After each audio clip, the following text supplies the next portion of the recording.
ला इलाहा इल्लल्लाह, नहीं है कोई खुदा सिवाय अल्लाह के। ला इलाहा इल्लल्लाह, नहीं है कोई खुदा सिवाय अल्लाह के। ला इलाहा इल्लल्लाह, नहीं है कोई खुदा सिवाय अल्लाह के। और कुरान में अल्लाह क्या बोल रहा, इय्याका नाबुदु इय्याका नस्तईन, तुम मेरी इबादत करो, मुझे मानो। मुझे कहां से मिल रहा? आर्टिकल 25 से मिल रहा है। मुझे कहां से मिल रहा है? Liberty of thought, expression, belief, faith and worship से मिल रहा है। मैडम, मैं एक मुसलमान हूं, मैं इस्लाम को मानने वाला बावकार इंसान हूं, और मेरे मजहब की बुनियादी तालीम तौहीद है। मुझे वतन से बेइंतहा मोहब्बत है मैडम, और इंशाल्लाह हमेशा रहेगी। मगर बावजूद इसके कि मेरी मस्जिद, मेरी इबादत गाह, मेरे कपड़े, मेरे कारोबार पर हमले होते, मगर मैं फिर भी कहता हूं कि वतन मेरा, हर वतन को हम छोड़कर नहीं जाएंगे। मगर हुब्बुल वतनी का क्या मुतालबा है? हुब्बुल वतनी ये कहता है कि वतन से मोहब्बत है तो जुल्म को खत्म करो, गरीबी को खत्म करो, बेरोजगारी को खत्म करो, जबर का खात्मा करो, अमन का गहवारा बनाओ, पाकिस्तान की दहशतगर्दी को खत्म करो, एक्सप्लॉयटेशन को रोको, शरारत को रोको, मुल्क के खिलाफ की जाने वाली साजिश खत्म करो। मैडम, भारत एक चमन है जहां पर हर फूल को खिलना चाहिए, और अगर कोई इस फूल के, अगर पूरे फूल खिलेंगे तो उसकी खुशबू से ये वतन मौतर होगा। मगर अगर इस चमन का माली ये कहेगा कि एक ही फूल खिलेगा, तो मैं जिम्मेदारी के साथ कह रहा हूं, अगर एक ही फूल खिलेगा तो वो सहरा बन जाएगा, और माली माली नहीं रहेगा, वो जल्लाद कहलाएगा। तो इसीलिए बहुत बहुत शुक्रिया आपका कि आपने एक अहम मौजू पर मुझे बोलने का मौका इनायत फरमाया।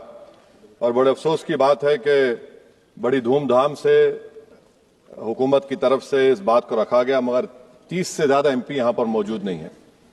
मैडम, पहले तो मैं वजीर आजम की इस बात की मजम्मत करता हूं और उनको बताना चाहूंगा कि जिना के बारे में उन्होंने जो कहा था, हम तो जिना के सख्त मुखालिफ है, इसलिए भारत को अपना वतन माने।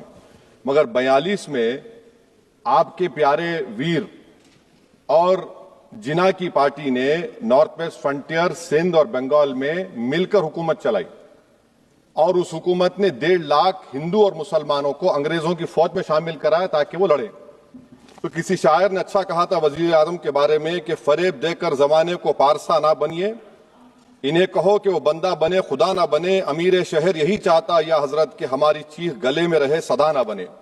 दूसरी बात मैडम, हमारे वजीर दिफा जनाब राजनाथ सिंह साहब ने बड़ा ही अजीब व गरीब और तकलीफ दे बात कही उम्मुल मोमिनीन के बारे में और उम्मुल किताब के बारे में। उम्मुल मोमिनीन उनको कहते हैं जो हमारे प्रॉफिट मोहम्मद सल्लल्लाहु अलैहि वसल्लम की वाइफ हैं। वो हम तमाम मुसलमानों की माँ, हम उनको तस्वुर करते हैं, मगर हम उनकी इबादत नहीं करते, हम अपनी माँ की इबादत नहीं करते। उम्मुल किताब कुरान है, हम कुरान की इबादत नहीं करते, कुरान अल्लाह का बिजावा कलाम है। तो उसके बारे में भी शायर ने अच्छा कहा कि खबर नहीं जिन्हें अपने दीन और मजहब की, हमें वो दीन का मतलब सिखाने निकले हैं। अहम बात यह है कि मैडम, हमारे मुल्क का आइन क्या इस लफ्ज